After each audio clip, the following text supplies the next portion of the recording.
Xin chào mọi người nha. Hôm nay thì trong cái video này Nguyên muốn giới thiệu về một cái loại sản phẩm rất là độc đáo. Cái dòng sản phẩm này thì được gọi là cà phê phối trộn. Tại sao gọi là cà phê phối trộn? Từ cái hạt cà phê rang xay này ha, thì Nguyên sẽ rang xay bằng cái cối này. Sau đó thì mình sẽ pha phin. Thì mình sẽ làm cái việc pha chế cà phê trước ha. Thì trong khi mà chờ cái cà phê này nó nhỏ giọt thì mình sẽ nói về cái sự độc đáo của cái sản phẩm cà phê rang xay hôm nay.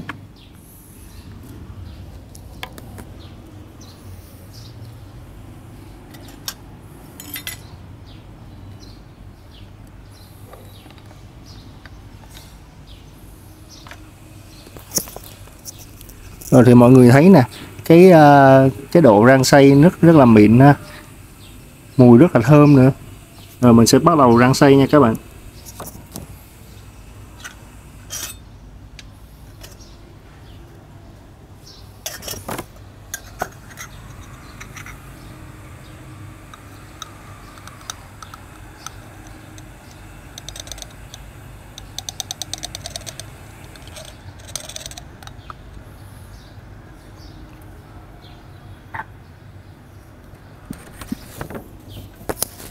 Rồi mình sẽ lắc cho nó đều lên.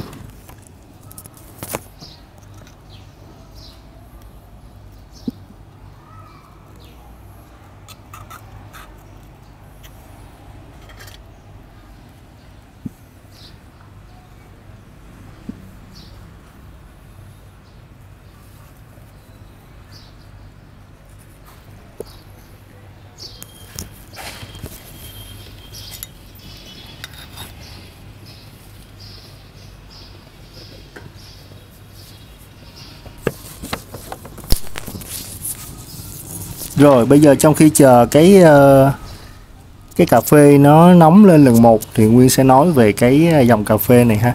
Thì cái dòng cà phê này gọi là house blend, tức là cà phê phối trộn.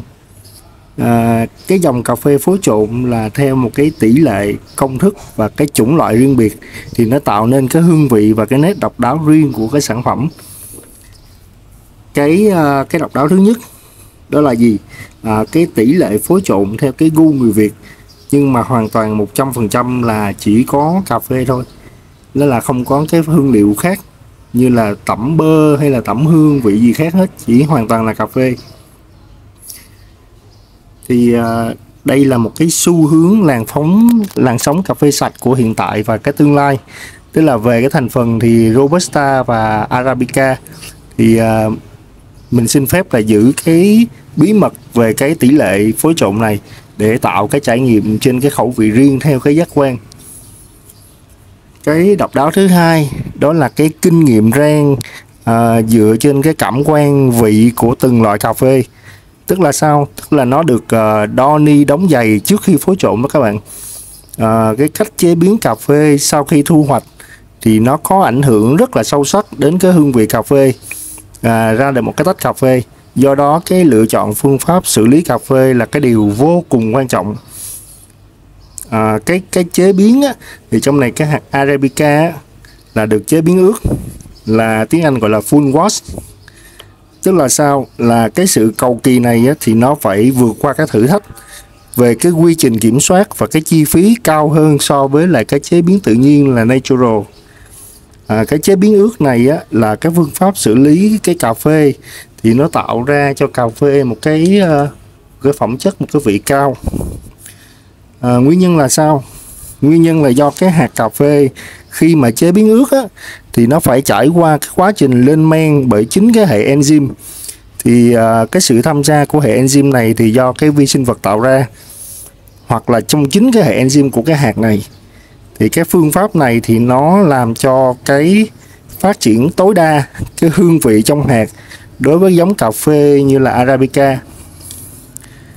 Và cái điều quan trọng nhất trong cái quá trình chế biến ướt á, là cái cà phê sẽ được theo dõi sát sao suốt quá trình lên men luôn các bạn, nhằm tránh cà phê lên men quá mức thì dẫn đến việc hình thành các cái hương vị không mong muốn. Và cái độ đồng đều về màu sắc, kích cỡ của hạt lên tới 98%, tức là mình chọn lọc bằng tay và chỉ chọn cái trái chín trên cây thôi. Thì sau khi Arabica được chế biến ướt thì nó sẽ bảo tồn được tối đa cái lượng axit trong hạt, với cái độ chua đặc trưng trong hạt cà phê thì làm cho nó có vị cao hơn hẳn. Còn cái hạt Robusta trong đây thì lại được chế biến khô. Vì sao? Vì khi mà Robusta, cái loại hạt này nè, nó có hàm lượng axit cao hơn so với cái Arabica, nên là nếu mà mình chế biến ướt á, thì nó sẽ tồn dư một cái vị rất là gắt khó chịu. Do đó việc chế biến khô là để kiểm soát cái vị chua, vị gắt của nó, vị chua gắt của nó đó khi mà mình chế biến ướt. Và cuối cùng cái độc đáo thứ ba đó là cái tỷ lệ tính toán khi mà cho cái hạt cu ly vào. Cu ly là gì? Cái hạt cu ly á có nghĩa là như nè, trong những cái cây Arabica hay là Robusta á, thì nó có những cái trái cà phê chỉ có cho một hạt thay vì là hai hạt như thông thường ha. Thì được xem á, hạt cu ly là cái hạt quý của hạt cà phê, vì cái tỷ lệ hạt cu ly nó rất là thấp, nó chỉ từ 1 đến 8% thôi. Cái đặc điểm của hạt cà phê cu ly á là cái nồng độ caffeine nó cao, vị đắng gắt, hương thơm say đắm và làm cho cái lượng caffeine rất là cao. Nước thì đen sánh. Thì đó là những cái gì mà hạt cu ly nó mang đến. Thì ba cái độc đáo này kết hợp lại thì tạo ra một cái sản phẩm là rang xay như thế này, và có hương vị rất là đậm đà. Nó có vị đắng mạnh, chua nhẹ, nó béo hơn, có caffeine nhiều hơn. Một cái ly cà phê mà đậm gu, đắng nè, sánh mịn nè, thơm béo nè, đậm đà nè, tức là chuẩn của cái người Việt á, nhưng hoàn toàn là cà phê nguyên chất ha, tức là không có tẩm hương độn thêm bất cứ các loại hóa chất nào khác. Thì đây là một cái sản phẩm mà theo Nguyên thấy thì nó là một cái tinh hoa, vì nó kết hợp được cái kỹ thuật chế biến và cái kinh nghiệm kiểm soát chất lượng từ cái khâu chọn nguyên liệu hạt, cách chế biến, cách rang xay, phối trộn hương vị để ra cái sản phẩm cuối cùng là cái ly cà phê như thế này. Và mình sẽ xin phép chế nước lần thứ hai ha.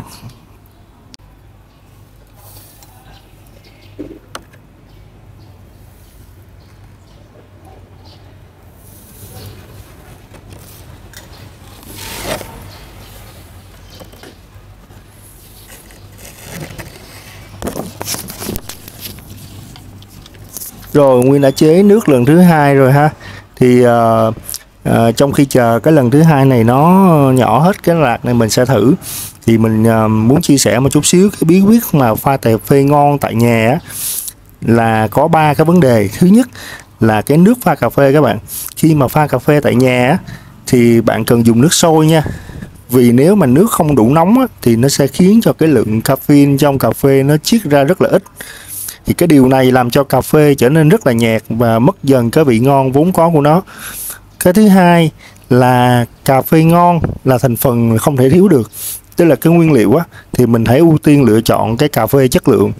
Và cái vị ngon của cà phê thì tùy theo sở thích gu của mỗi bạn nha. Cái thứ ba đó là cái phin cà phê. Thì mình nên chọn phin cà phê bằng nhôm thay vì là bằng inox. Vì sao? Vì cái phin cà phê nhôm đó các bạn sẽ dẫn nhiệt tốt hơn nè. Cái cà phê được ủ nhiệt, nó nở ra tốt thì giúp cho cái lượng caffeine ở trong cái hạt cà phê nó tiết ra nhiều hơn, thì làm cho tách cà phê nó đậm đà hơn. Thì đó là trong 3 cái yếu tố làm nên cái bí quyết pha cà phê ngon tại nhà mình chia sẻ với các bạn ha.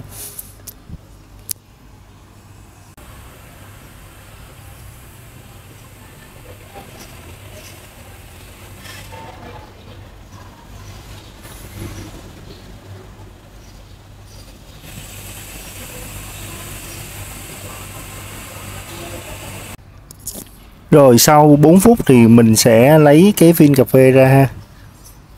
Nó rất là nóng nha, các bạn cẩn thận thì bị phỏng tay. Rồi đây là cái ly cà phê phin rang xay phối trộn house blend Và có cái sản phẩm này đặc biệt như có 3 cái điểm độc đáo như mình nói. Thứ nhất là mình tóm gọn lại ha, thì nó từ cái Arabica và Robusta phối trộn lại, thì cái tỷ lệ của nó chính là cái độc đáo thứ nhất. Cái độc đáo thứ hai đó chính là cách chế biến cầu kỳ của cái hạt Arabica, là chế biến ướt và chế biến khô của hạt Robusta để khống chế các cái vị đắng, vị chua, cái đặc tính của nó. Và cái thứ ba là cái thành phần hạt cu ly được thêm vào, và cái tỷ lệ hạt cu ly rất là thấp, từ 1 đến 8%, thì nó làm tăng cái vị sánh, vị béo, vị đắng của cà phê. Rồi mình xin phép uống thử nha.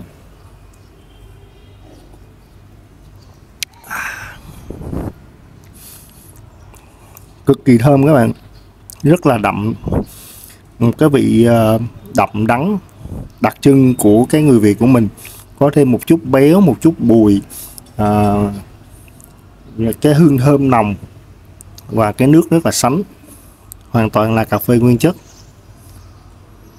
Rồi thì hôm nay mình chia sẻ cái video này, một cái trải nghiệm về cà phê phin và cái sự độc đáo của cái dòng cà phê này mà Nguyên đã tìm ra được, và mong muốn rằng muốn chia sẻ đến mọi người là một cái sản phẩm gọi là tinh hoa, vì nó là một cái sự kết hợp giữa cái kinh nghiệm và cái kỹ thuật rang xay, thì để thấy được rằng là người Việt Nam mình trồng ra được những hạt cà phê và chế biến ra được những cái sản phẩm cà phê rất là ngon.